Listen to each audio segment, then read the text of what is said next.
সুপ্রিয় অষ্টম শ্রেণীর শিক্ষার্থীরা, এসকে মিতালিসে তোমাদের স্বাগতম। আগামী 10 জুলাই 2024 তোমাদের ইসলাম শিক্ষা পরীক্ষাটি অনুষ্ঠিত হতে যাচ্ছে। আজকে মূলত ইসলাম শিক্ষা বিষয়ের নমুনা প্রশ্নোত্তর 2 নিয়ে আলোচনা করব। এটা তোমাদের পরীক্ষার জন্য খুবই গুরুত্বপূর্ণ। চলো তাহলে জেনে নেওয়া যাক। শিক্ষার্থীর নির্দেশনা। ফারাজ প্রায়শই লোকজনকে বলতে শোনে, শুধু ইবাদত করলেই হবে না, এর পাশাপাশি মানুষের জন্যও কিছু করতে হবে। কথাটি তার কাছে অসম্পূর্ণ মনে হয়, কারণ আল্লাহ আমাদের শুধু ইবাদাতের জন্যই সৃষ্টি করেছেন। ইবাদাতের মাধ্যমে আমরা আল্লাহর ভালোবাসা লাভ করব। মানুষের জন্য কল্যাণ চিন্তা, আত্ম উন্নয়ন, পরমত সহিষ্ণুতা ইত্যাদি সব কিছুই ইবাদতের মাধ্যমে অর্জন করব।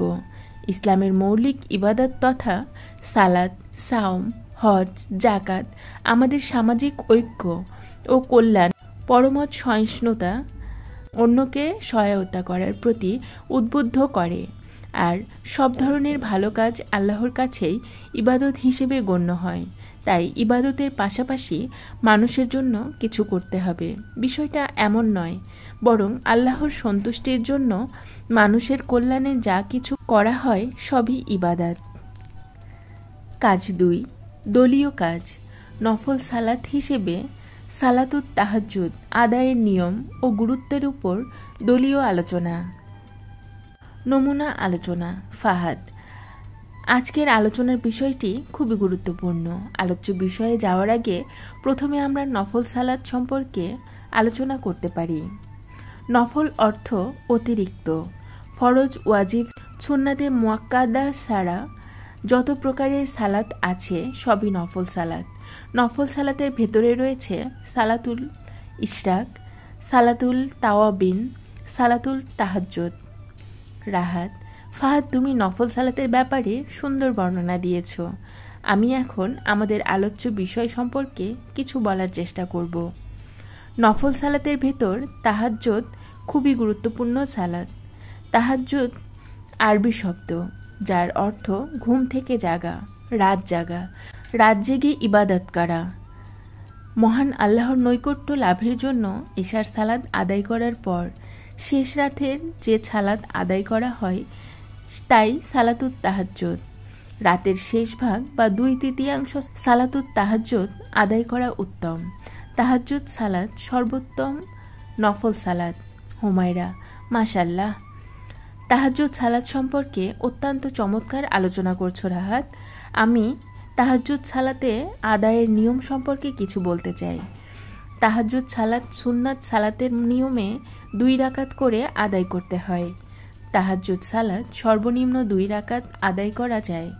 কেউ চাইলে এর বেশিও আদায় করতে পারে। এশার সালাত আদায় করার পর থেকে সুবাহ সাদিকের পূর্ব পর্যন্ত তাহাজ্জুদ সালাত আদায় করা যায়। তাহাজ্জুদ সালাত আদায় করার পরে বিতর সালাত আদায় করতে হয়। ছায়দা।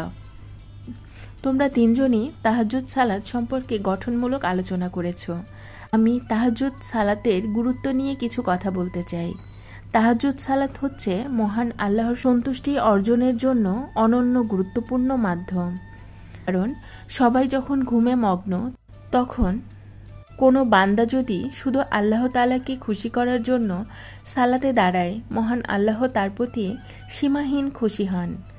তাহাজ্জুদ সালাতের মাধ্যমে মহান আল্লাহর সাথে বান্দার গভীর সম্পর্ক তৈরি হয়। তাহাজ্জুদ সালাত আদায়কারীর দোয়া আল্লাহ তাআলা কবুল করেন এবং পূর্ণাঙ্গ মাফ করে দেন।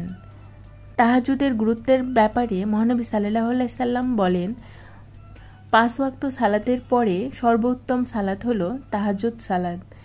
এই জিনিসের দ্বারা বোঝা যায় তাহাজ্জুদ সালাতের গুরুত্ব কত বেশি।